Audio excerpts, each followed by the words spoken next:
we had our first ever Costco, what's called an MVM. It means multi-vendor mailer. All that is it means that like you're on very steep discount in every club in the country, and you're talking about massive volume. And we realized that we were not going to be able to supply this. And we had been working on this for years. Welcome to the Startup CPG podcast. I'm your host, Jessie Freitag. I'm so excited to share a conversation with you about kombucha and operations, two of my favorite topics. I was recently the moderator for a session that was held at UCLA Anderson by the Food and Agriculture Business Association for a group of MBA candidates, where I had a fireside chat with Justin Trout, co-founder and former COO of Health-Ade Kombucha. In this conversation, Justin dives into the nitty-gritty behind-the-scenes stories from growing a kombucha business from a single farmer's market to almost 50,000 retail doors during his tenure as COO. And you get some snippets from me about growing LivBar. Listen in to learn the stages of Health-Ade's growth, the decision to self-manufacture, the process of transitioning from doing operations work to managing a team of operations personnel, first operations hires, overcoming a year with over 2,000 employees turning over, implementing an ERP system, discerning which experts to listen to, where Justin draws inspiration and why he loves operations, and more.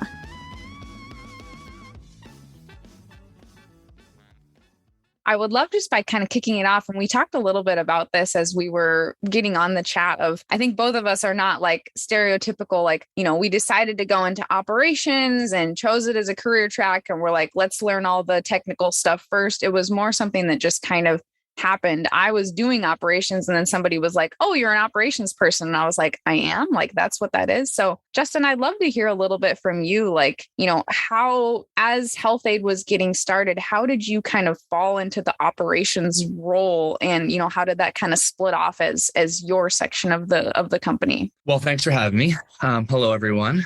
And yeah, good question. So the way it really started off is that, we founded this company. It was me and my wife and our best friend. And, we were really into kombucha. We wanted to have a business. We really wanted to have a business. That was the first thing. That's all that really mattered. We had some ideas and kombucha happened to be it. And we fell into it because, Dinah and Vanessa are definitely I think I said this word earlier, your sort of front of house rainmaker types. It's obviously where they shine. Honestly, my background is that I've been a musician my whole life. I thought I was going to be a musician. I practiced all the time. I went to school for it, all these things. And I came to LA and, I kind of kept my head above water, but it's caps off to anybody who does it long-term because it's a real grind. And so I naturally I liked details. I liked making things work. I had a real appreciation for, how things connect into a bigger picture. And quite honestly, I really like supporting, sort of like the main characters. It gave me a feeling of, just real satisfaction to be able to know that like, I made sure that happened. Maybe other people know it, maybe they don't, but I know it. And that made me feel really good. That's just the kind of person I am, like inside. Yeah. I even saw it looked like you had some like international sales on your record as well. And even looking like on LinkedIn, it looked like there was like reporting and logistics management. So even before this, you were into the details of things. Yeah, I think I groove on that. Details are fun for me, but I'm not like, as a founder, it's you can't just be a details person. Like that totally doesn't work. In fact, it's almost like there's a shadow side to the details, certainly as a founder, where maybe subconsciously you can bury yourself in the details to avoid looking at something that's a bigger picture item. And, then in a sense, it's almost like you can tell yourself that you're not responsible or it's not your fault or, you don't have ownership over something much larger. So if I'm talking to a room of potential founders here who want to understand about operations, it's like the details are great. They're important, obviously. However, you have to be able to zoom in and you have to be able to zoom out. And if that's a struggle for you, maybe identify that blind spot and try to find ways to remedy it, whether it's with a co-founder or certain types of coaching or just techniques that you can use to be able to make sure that you're not getting caught in your own little corner of the world too much. Mm-hmm. Yeah. And as Health-Ade was getting started, at what point did it kind of become a full-time operations? Maybe you even realized it was operations at this point. Like,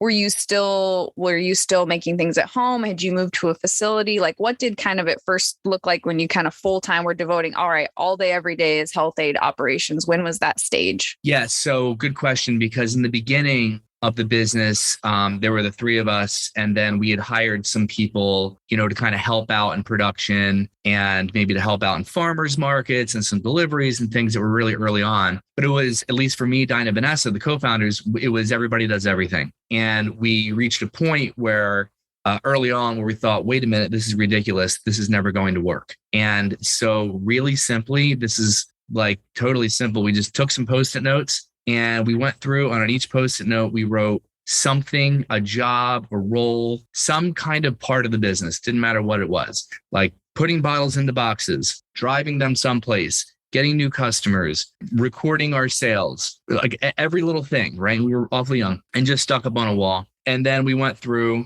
and we found the natural categories that they fit in. And it became pretty clear that there were and then we said, well, there's three of us. So let's take the categories and arrange the categories into three broader categories. And it became obvious that there was sort of like the leadership-y side, which would be Dinah. There was leadership and marketing was really Dinah, sales, Vanessa, and then everything back of house, me. And it was kind of funny. We all said all right, here are the categories. No, we don't want to put, on anything on someone that doesn't want it. Okay. We're here because we want to be. So how about we all just walk to the part of the wall that feels right to you. And we all just immediately went to our spots. So it felt good. And that's honestly how it became, okay, Justin, you are in charge of supporting the sales that Vanessa brings in. Dinah, you have got to be drumming up a brand and supporting the marketing and everything that's going to help us drive the revenue side. And you're on leadership,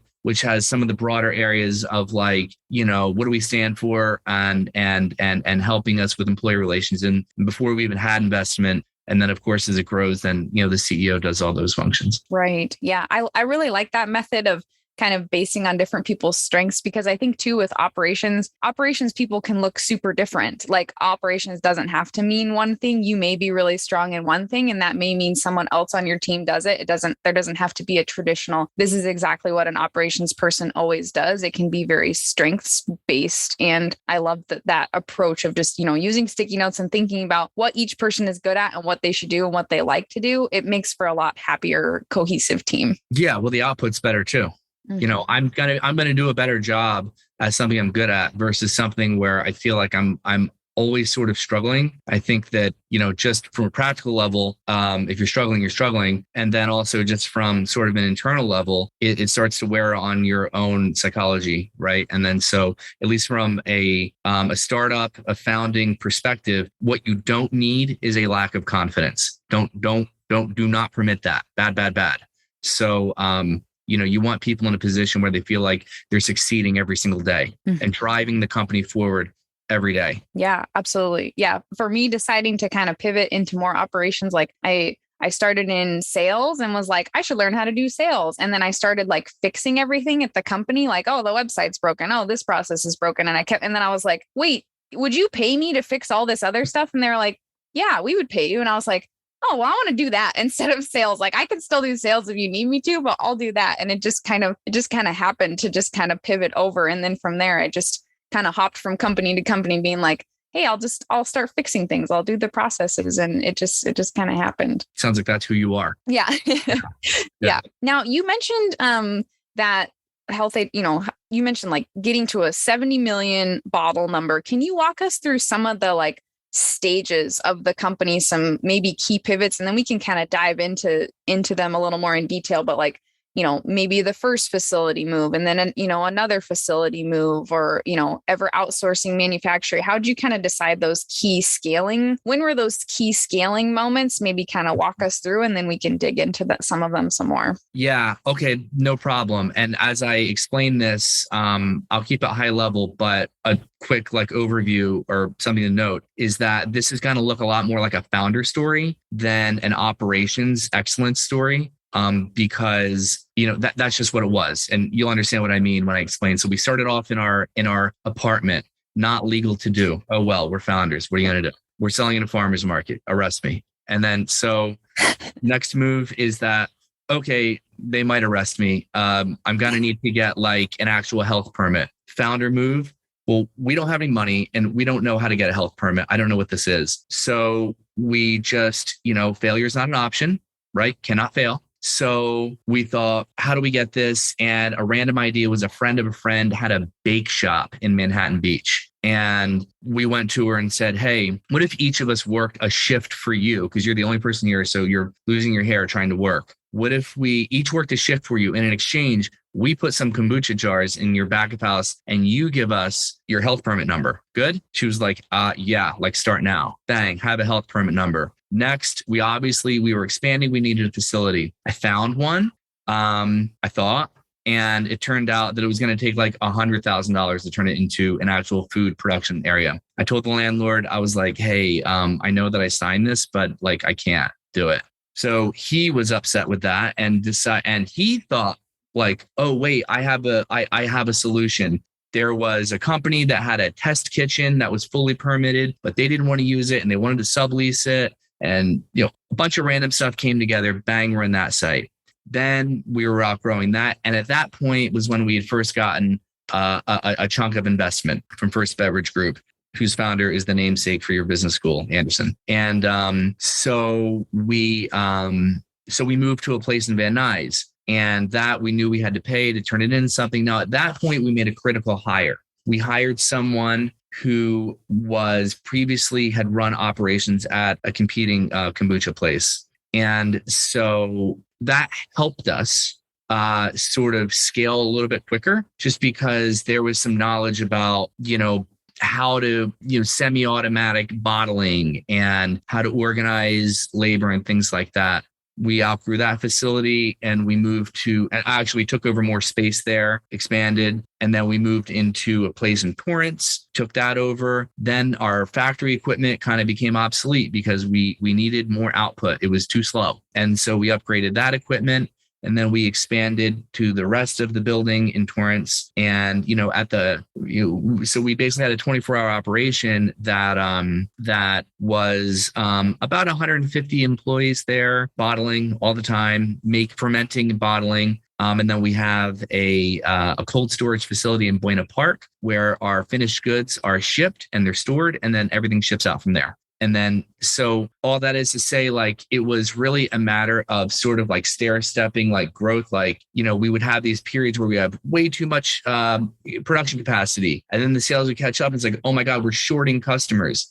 This is horrible. So then we'd have to kick it up. And it would be a lot of that sort of thing, which happens in a startup environment, unless you are if you're producing yourself, it happens unless one, you somehow, you build way more capacity and factory capability than you need up front. That's a risk. It takes money. Maybe a good idea, maybe not. Who knows?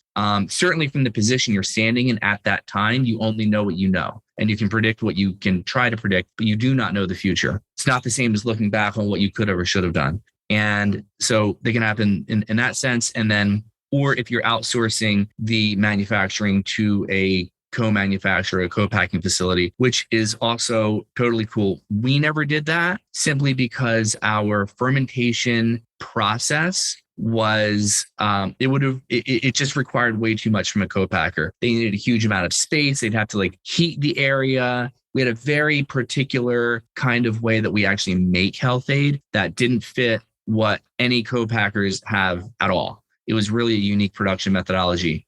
The pro of that is that we owned it and it's ours, and we put out a product that we think is really unique and special. We're really proud of it. The con is that, you're constantly investing in CapEx, and that is of course really costly, especially when you're burning cash to grow the business. Where does the CapEx money come from? It has to come from investment. There are no term loans for things like that. So it was it was tough. but that's kind of the quick overview of the answer. Yeah. I was going to ask why you hadn't gone the co-manufacturing route. So that's super helpful. But because most food and beverage companies by and far are co-manufactured, and operations people that work in a startup that outsources their manufacturing versus operations people that work in someone that does their own manufacturing can have super different roles. I was in a self-manufactured startup, and as I've encountered people that work in ops, that they're like, oh yeah, I send off 4 orders a year to the co-man and then they make it. And I was like, oh, that's very different than the day-to-day of managing a labor force, keeping them employed, upgrading machinery as you need it, negotiating leases yourself and all of the licenses that you have to get and everything. So it's a very different type of setup. Just different. I wouldn't say better or worse either. Just different. Yeah. You have a lot of flexibility with your own production, because if somebody has an idea for a product, hey, can you make a small amount of these? Can we test it? Well, I mean, I can. Yeah, sure. Everything has a cost, but certainly we can. Whereas, that's sort of like, you can't really do that at you can, but it's harder at a co-man. And then also, with your sort of like minimum size production runs, you got to be a little sharper on your forecasting with the co-man. Whereas, well, once again, it's like, we can whipsaw the manufacturing team. They don't love it, but I mean, we can do it. So it's sort of, in some ways, manufacturing itself can breed a little bit of a lack of discipline in terms of the forecasting, because it's like the penalty for getting it wrong isn't that bad. Whereas on the co-man side, the penalty for being too far off is either a bunch of obsolescence or we don't have the product. And so like, what are you going to do? So, either or. Yeah. I want to go back to you mentioning that first like key hire, and like, I'm wondering about the personality of that person, and then also kind of the role of what you were doing versus what they were doing. Because I think sometimes if you hire an operations person who has industry experience and they're joining a startup, like that's very different than joining Frito-Lay and working in operations kind of thing. So I'm curious about like the personality of that person, how you integrated them into the team, what you did versus them. Like, I'd love to learn more. Sure. Yeah. This person was a serious go-getter. All about growth, and which is really aligned with what we were shooting for. And, he presented different concepts for how we might be able to reach our next sales goals, the capacity that we would need to be able to make that happen. And I was a little bit better at taking that and breaking it into costing in terms of like the unit economics of it. And really working with Dinah and Vanessa for us to decide, what might be the next move overall, and just making sure that our quality continued to be met. So he integrated really well. It was a good thing. Yeah. How many people are operations focused at Health-Ade now? Oh, there's like 45. I mean, sorry, let me stop you there. Sorry, I said that wrong. Operations, when you're thinking about fermentation, manufacturing, maintenance, janitorial, QA, warehouse, inventory, logistics, inbound, outbound, planning, procurement, like all of that, it's like 200 people. It's a lot. And so the way I ran it was that I sat at the top and I had someone who was in charge of fermentation, packaging, right? So they're fermenting it. They're making like the actual sauce that is Health-Ade. Then the next sort of like next part of the production process is to actually package it. And then the third is sort of like we're gonna warehouse it. We're gonna track our inventory. We're gonna make sure that we're linked up with sort of like the FP&A side, like the planning side. We're gonna be procuring properly. We're gonna be outbound shipping it and transfers. And the procurement was sort of like the inbound side too. So those were like the 3 parts of it. So I had sort of 3 lieutenants who had their teams underneath them overall. Yeah. Right. Was that a shift at all from like when you've been the back end kind of doing everything, and then you start hiring people, then you've got tons of people, and now you're managing people. And also when you've got a huge staff with your own facility, you're trying to infuse, when a co-packer does your production, you don't even see it. But when you do your own manufacturing, that's part of your culture. And that's a huge piece that a lot of people aren't thinking about. So what was that like to switch to all of that management and the culture when you've been kind of doing everything behind the scenes, the actual work? Major shift, because it feels good to do work. if you know what I mean. Like there's sort of, and again, this is one of these like founder paradoxes you're going to have to keep your eye on. Like it's as good as it feels to do the work, it's utterly unscalable. You can't do it.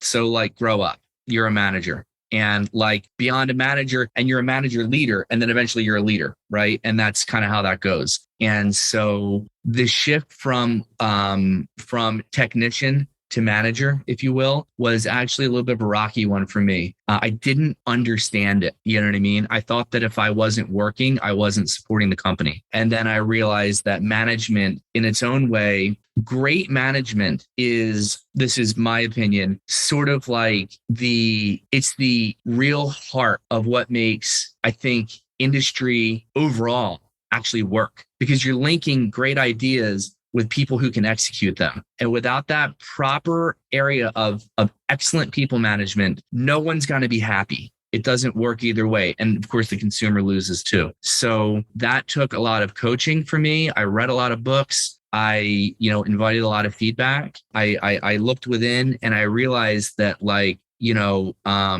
the only way to really be able to provide, because once again, that was sort of like my motivation was I want to be a provider. The only way to provide for the rest of the company and for the people I care about is that I have to embrace this role as manager leader. And so I just really learned like my own management style and my own sort of like schedule and techniques and ways of ensuring and like measuring what matters, if you will, like what mattered to me and what I think to the company, and just, constantly tune those things, right? They're not just static. But that's a great question, because I think as an operation grows, the most and you're not there to just neat every little thing, which is what a healthy company that'll happen if things are going. You need people who are A, subject matter experts, and B, also excellent people managers, because what'll happen otherwise is as you try to elevate or need to elevate, you're going to just constantly, it's going to be like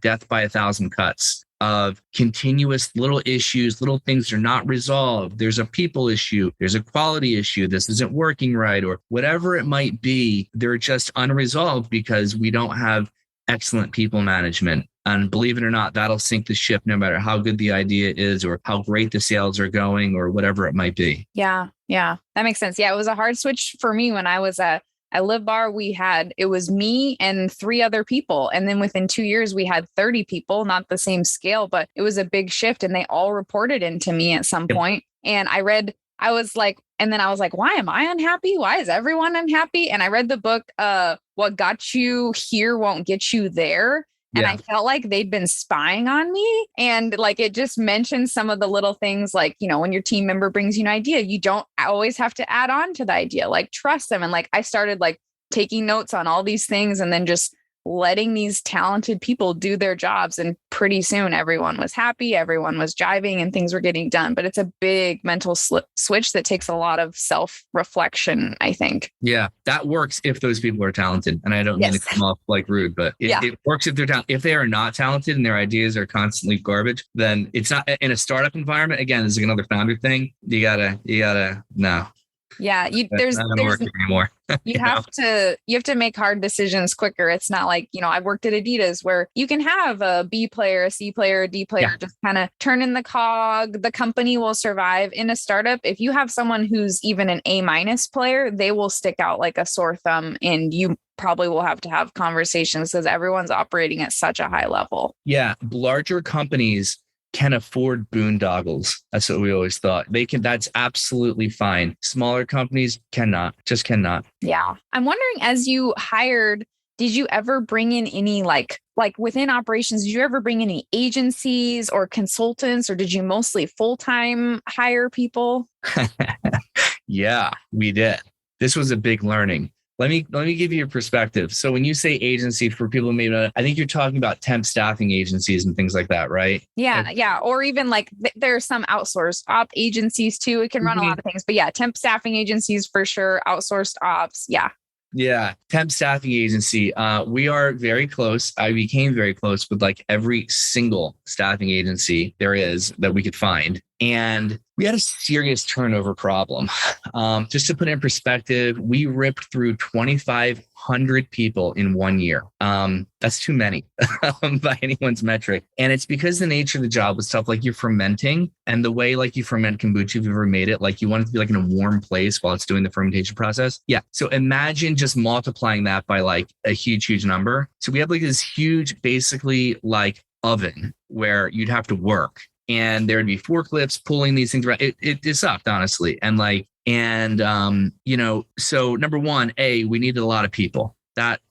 So obviously the more people you need, the harder it is, right? That's just sort of right. One thing. Then the other thing is that at that time, we were not really good at our planning. That was something that we knew we needed to improve on. And that was more of a interlink between finance and sales. We weren't great at planning. So what we were doing is more or less like taking orders and then taking 2 weeks to build the orders and then shipping them out. And we are trained our customers to work like that. Well, on the one hand, it's great because, like your working capital is pretty limited. All right. But what would happen is that the hours and the time, which is that the employees were working or the associates, the people there, was completely unpredictable, completely.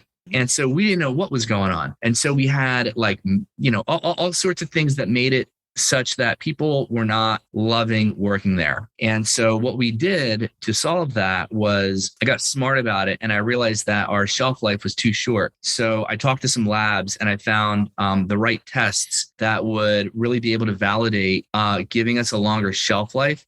Heads up, if you have a food product that has an expiration date, when you ship it to like the distributor, typically you're not shipping, you guys probably know this, I'll say anyway, you're usually not like I'm not shipping from me to like Whole Foods or Albertsons or Trader Joe's or something. Well, Trader Joe's, yes, you are. But others, you're typically shipping to a distributor who then warehouses it and then ships it to the end customer, right? So the distributor, who is your customer basically, will only accept product that has 60% of shelf life left on it or whatever like that, right? Some kind of, you have a way, right? So you can only sit on your inventory for so long until it's starting to obsolete out, date out. So what I needed was more time on the shelf life. And then what we could do is start building, get better at planning and start building to an inventory goal. And then what we would do is if orders were too much, we would just dip into the inventory, and then it wouldn't hit production immediately as like oh my God, you got to build more. We would just make sure we replenish that safety stock, and we'd be building to a safety number. And what that allowed us to do was to start to regulate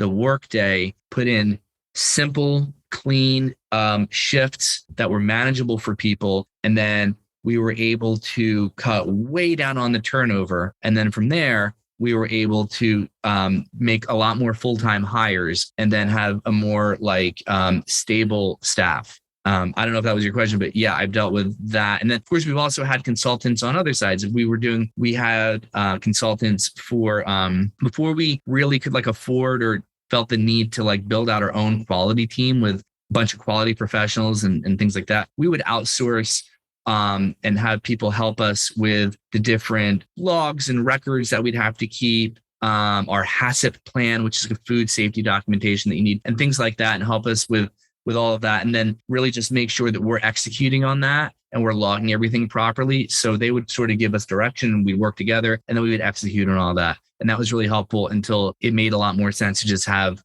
that staff completely in-house with our own quality expert team. Mm-hmm. Yeah, that makes sense. Yeah. And on the hiring side, I think in my first year at LivBar, I think we were very small, and local. We went through 100 employees. So yeah, the turnover can be super high in a manufacturing environment. And so hearing those numbers does not surprise me. It sounds like you figured out some ways to reduce them, but it's a totally different bear than when you have a co-manufacturer out, they're figuring out the labor and all of those things. It's a huge thing to have to figure out as a founder and as the leader of the operations team, even though it seemed, sure, it's, I had people like, well, why do you do that? It's HR. And I'm like, well, yeah, but the operations person is responsible for if people are there to make the product. And, as a small company, it's not like you necessarily have an HR director right away helping manage these things. You have to figure out how to make everything work on the go and get the product made and out the door. Yeah, for sure. And then there's sort of like the natural rubs that certain departments have. It's just like part of life. And I have found that manufacturing and HR has a natural rub.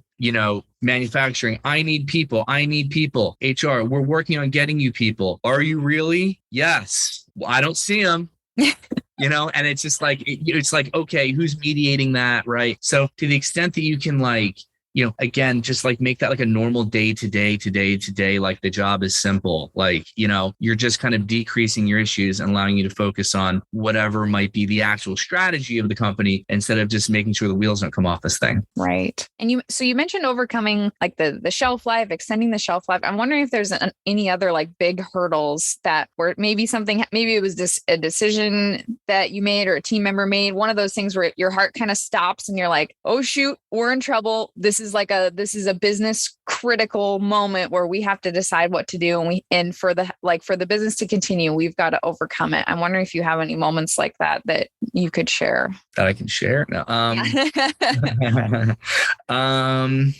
Well, the supply chain disruption of the summer of last summer was ridiculous. Background is that our bottles, I signed a contract years before that with a broker that works with many factories around the world to create the bottle like you're drinking out of right now. And the best rates were in Thailand.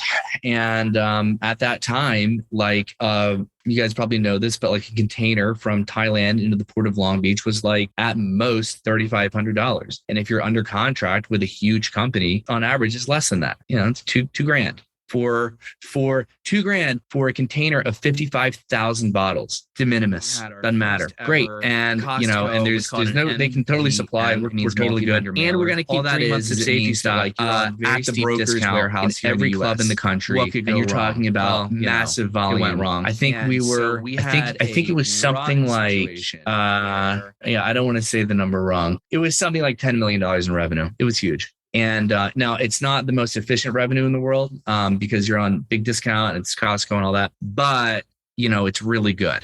And we realized that we were not going to be able to supply this. And we had been working on this for years.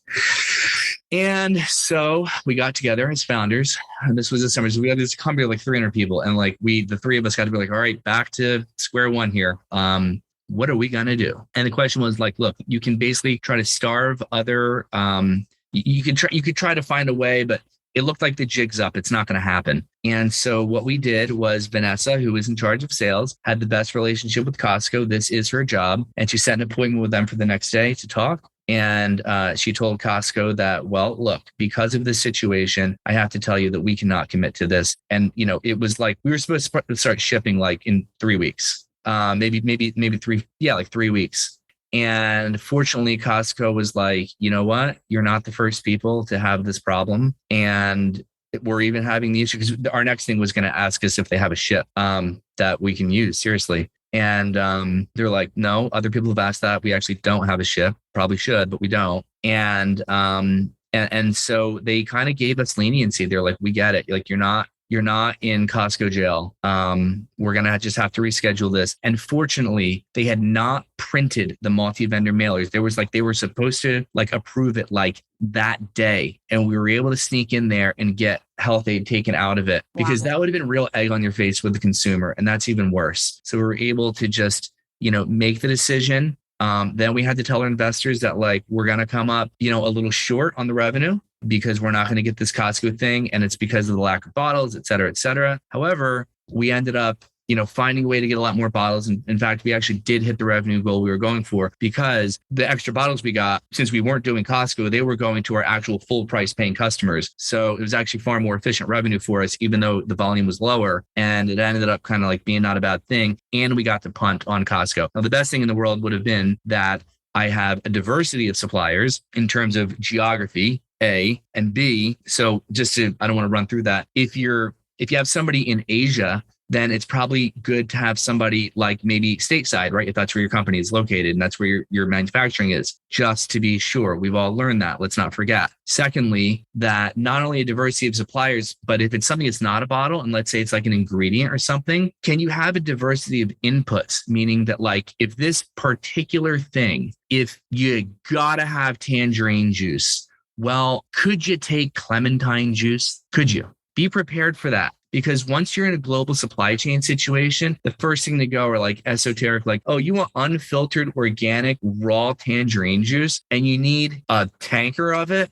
No, we don't have that now. So I don't care. You can't pay for it because it doesn't exist. And so you're like, uh-oh. So you need both the diversity of suppliers in terms of geography and then in terms of critical inputs. You can't be perfect at that, but that's worth doing a review of once a year to ensure that like, should the worst happen, you as the operations head are going to say, don't worry, I can supply. I got this, and then you scramble and figure it out. So yeah.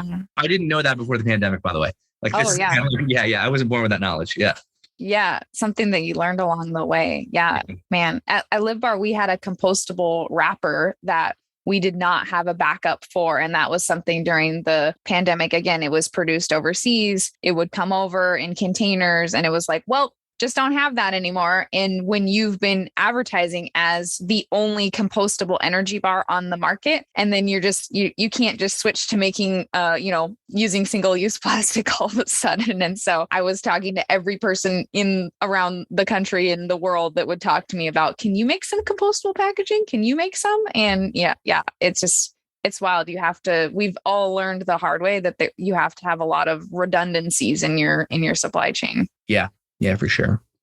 Yeah. I'm wondering if there's anything like things that stand out to you as like your favorite parts about working in operations. Like, is it, where you're like, oh, like I just love when these pieces happen, or this is what makes me keep coming back to it and what really makes me love it. Oh, well, there's a couple of things. I mean, you get really close to people, like with anything, you know what I mean? And it's just like, we have such a range of people from all different backgrounds and like job functions and sort of experience and all this stuff. And like, people take actual pride, especially when you're actually making something. People take a lot of pride in that, and they like seeing it in the store. They like knowing that they, were an important hand in that. So like that was really cool. That is really cool. And then the other thing is, I know this sounds silly, but watching bottles just whiz through an extremely high speed packaging line, just getting filled with total German precision is just like,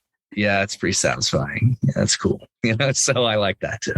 Yeah, I love that. I can watch machinery I went and took it. I asked our corrugated cardboard company if I could come tour. And that was like my party story for like years. And my friends are like, that's really the like highlight. And I'm like, yeah, for an operations person, it's so cool to get to watch machinery and efficiency. It's beautiful. It's amazing that it's mechanical. People think everything runs from a computer. It's like sort of, but everything, the sizing and the gearing and everything about it, it literally is a mechanical thing. Yeah. That's why it doesn't mess up. Can you believe it? And people are like, yeah. So it's amazing. Yeah. Yeah. It's so cool. And I think, getting to be behind the scenes operations is a field where, a lot of times if you run a really cool marketing campaign, everyone will be like, wow, your marketing team is amazing. Everyone will praise the marketing team. If you produce on time, you don't have any late shipments, no one will mention operations. It's when everything goes wrong that somebody's like, oh, you guys missed a shipment. And you're like, we've been shipping 99% on time. That's when somebody mentions operations. And so I like the being able to be behind the scenes and just make the gears work. But yeah, a lot of times people don't think about, or, it's not very glamorous compared to some of the other areas because people don't think about you unless there's a problem a lot of times. Yeah, that's why we like it. At this point in the conversation, MBA candidate Julia Schweitzer moderated questions from the audience. The first question, not caught on recording, was what were the key hiring criteria for operations at the mid-level stage? And how did you hone in on A+ folks? I'll go. Yeah. So when you're mid-stage startup, what are you focused on? Growth. So you need people that, it's not that helpful. Usually in my world, if they managed a Coca-Cola for 20 years, that's just not growth. They didn't build anything. So I'm looking for somebody who in whatever their functional area might have been. It's that they took something from here and they moved it to here. They made it far more efficient. They are an excellent manager. They themselves are very good at hiring the right people, and that they, in terms of like process, they are able to create process, change process. They have a process for how they implement change and this sort of thing. And they're not just going in without really any experience doing that. And what I don't want, so that's, I'm saying, be wary of someone who has like too big of corporate job experience, because there's just typically not a lot of change. On the other side, be careful of somebody that comes in and wows you because they know how to run and gun.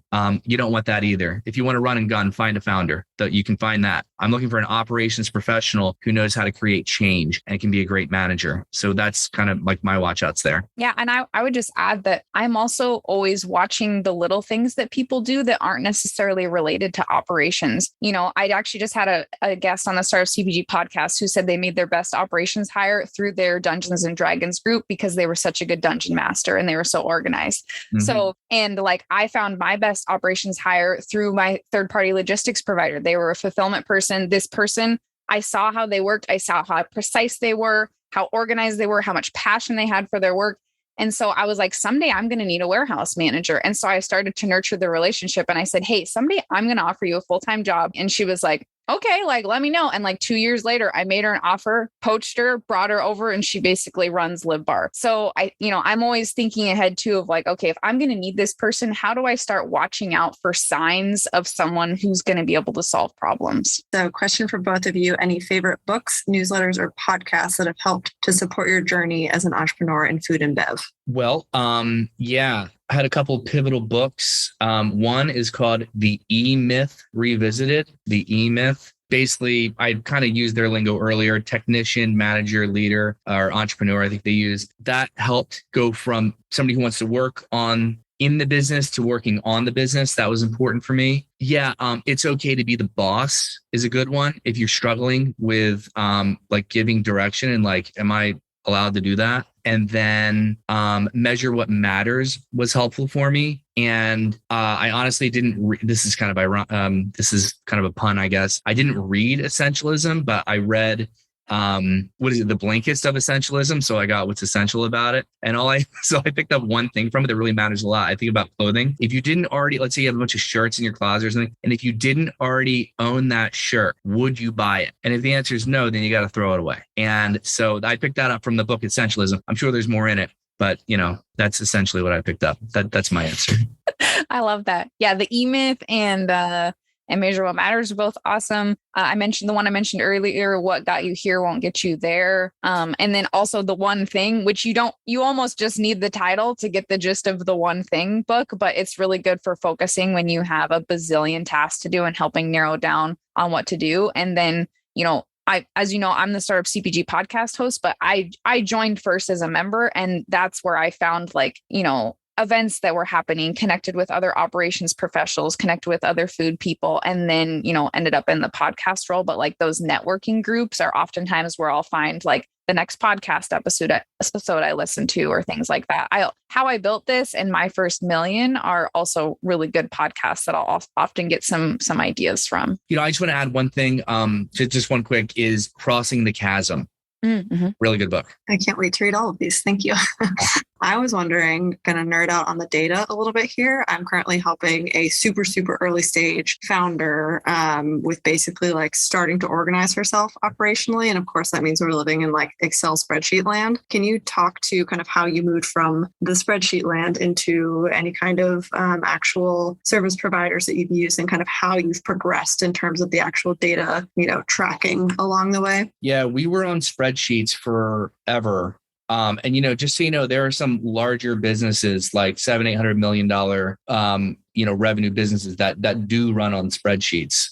So it's not like you can't do it. But we had a project to install an ERP, MRP, MES, sort of all in one thing. And, just here's the thing. When you're doing that, like everybody knows it takes a long time. Everybody's got to be on board for it. And, there's got to be a lot of follow through. It's got to be like the biggest thing internally in the company for sure. And I really think that we did that. but it wasn't as successful as it could be. The implementation, like we had a goal of 0 Excel in terms of like, back of house stuff.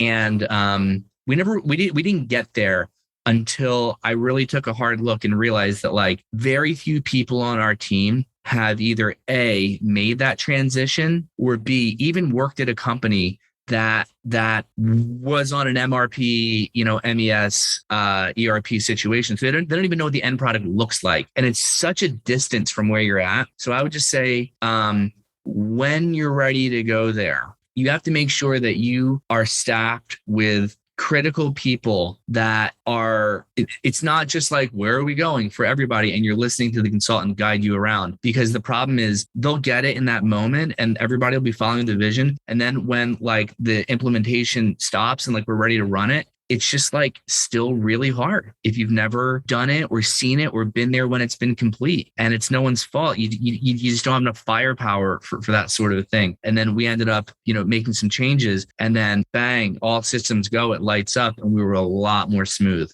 Made life easier for everyone. Mm-hmm. Yeah. I think a lot of times when people are implementing like ERPs or making that switch, the focus is on the technical side. Does this integrate with this? Does this integrate with this? Does this have this capability? And yes, that's important, but it's a huge change management people exercise of how do people's day-to-day work look? What are they used to doing? Where are they used to writing that down? If they used to write it down on paper, are they actually going to input it into something? Or if they really love their spreadsheet and the new interface, are they really going to use it until you figure out how to make it work for them? And there's a huge people part that I think often gets overlooked when something's being implemented. Yeah, like seriously, don't be surprised if you have to literally shed people, not just the people that you planned because you're trying to be more efficient. You don't need so many people. I'm talking, you might have to shed people that can't make that cutover. Mm-hmm. Like it's that big of a deal. Yeah. Yeah.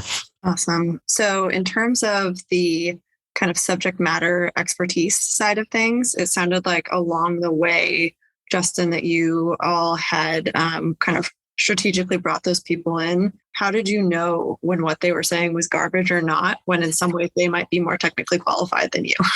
Yeah, look, I mean, we're smart people. So you kind of get there, you want to use your network. So as someone is throwing out acronyms and all this stuff and they're bip, bip, bip, you're like, okay, just dig, ask some more questions about it. Can they actually speak in like commonplace language and explain it? Does this make sense to you? Just remember that if you're to the point where you're hiring subject matter expertise, you're a pretty smart person.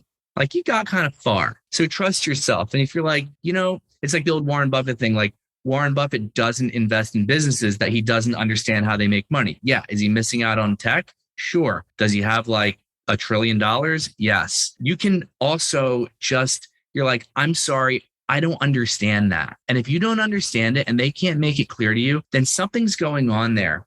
And then also like, you guys at your school have an incredible network, like, reach out, talk to people, get some reps, bring someone else in on the interview, like do what you got to do to really suss out, like, is this right for me? Or is this a bunch of like, am I getting wooed? What's happening here? But, like, don't do anything that you feel like, well, this is a wild risk, but here we go. It's like, no, you should feel good. You should trust it. You should know what's up. And if you don't, then, just remember you're a smart person. That's all I'd say. Yeah, I think that's a really good point, because I know I initially, especially being new to the food industry, I was like, oh, I should hire experts that know more than me. And then they would say things that didn't make sense. And I was like, oh, I just must not understand. And then I would dig into it and I'm like, no, they just don't know what they're talking about. And I could do this better. Yes. And I started to like listen to myself. I'm like, when I smell bullshit, it's bullshit. Like, and you just gotta be like, okay. And trust that, like Justin said, you're a smart person, you can figure it out. And if people can't, the mark of a really good expert is that they can explain it in terms that anyone understands. And also if people are relying on confusing you as their selling tactic, they're probably not someone you want to work with, because you want people who are going to be open and like interesting to go back and forth with, and who's going to be a partner to your business, not someone who's going to be like holier than thou of like, I'm coming in to save your business. And you want a partner who gets it and who's on your team and is on the same side as you and not an adversary. I love that. That is a very empowering note to end on. I guess, are there any like last little nuggets you would want to make sure that the few of us who are left would want to hear? And if not, then we can wrap it up. One last nugget. If you're a founder, this path to profitability, let me just give you a quick nuance on path to profitability. If you're above the line, below the line, if your gross margin structure is garbage, you don't have a path to profitability. Okay? Like, get that right. Seriously, focus on it. If your path to profitability is you're not profitable because, well, my gross margin structure is right, but I'm spending a lot to acquire customers, perfect, completely different world, okay with me. But if it's because your gross margin structure is atrocious and we're going to get to that when we scale or sometime in the future, that just means you don't have any discipline in that area. And I'm telling you, once the money dries up from either the investors or revenues slow down or any one thing goes wrong, you're screwed. So get your margin structure right. Whether that means you're charging more to the customers, I don't care. But that I would just tell you that, like, I've seen so many times that people are like, well, the margin structure sucks, but we're going to go ahead anyway. It's like, that problem will not solve itself. It's going to take somebody down the line, like a year and a half of fighting everything to try to get it right if you're that lucky. So that would just be my one little tidbit. Sorry to end on like a negative note. I just want to tell everybody, watch out for path of profitability. Cool. If it's because of bad margins, not cool. Awesome. Well, thank you both so much for the time. We appreciate it. Thanks for joining us. This Startup CPG podcast is executive produced by me, Jessie Freitag. Theme music is by the Super Fantastics. We'd love to have you join our community of founders and experts. Get the invite at startupcpg.com. And don't forget to subscribe to this podcast on Spotify, Apple Podcasts, or wherever you're listening right now. It's the easiest way to help us grow our community. See you next time.